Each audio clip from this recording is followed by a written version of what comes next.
The area where the cable routes coming through was sort of our childhood playground.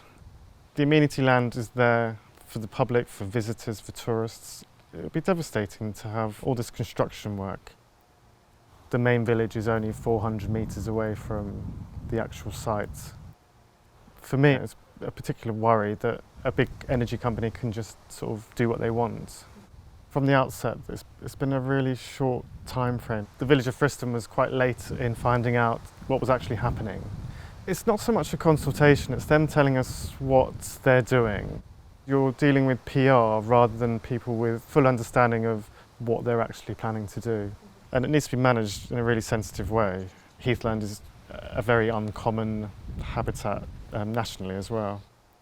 The other thing with Scottish Power is they don't seem to be including the cumulative impact of having the interconnector from Europe, the Nautilus link.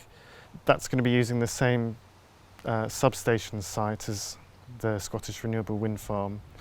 And to not include that in all their assessments is just wholly inadequate. It goes back to National Grid. They've seen that there's some pylons that run to Sizewell, so they've kind of almost just put a pin in the map and said that, oh, there's some open fields, perhaps we could put it in there. They haven't looked at the fact that there's residents within 250 metres. The majority of the village is within 400 to 500 metres. Other examples of substations are not that close to residents. With all the traffic, the construction, it's going to put off a lot of people to this area, and that's going to have a knock-on effect. It's going to affect local people that work in retail, hospitality, maintenance of the properties. And this doesn't seem to matter at all to Scottish Power, that people's lives are going to be affected. They have said that there will be no jobs created in this area.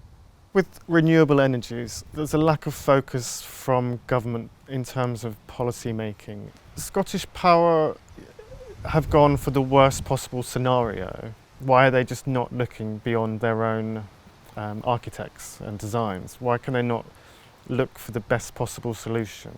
Scottish Power have a huge budget, and they could easily use technology that's up to date, that's building design that's worthy to sit within an AONB.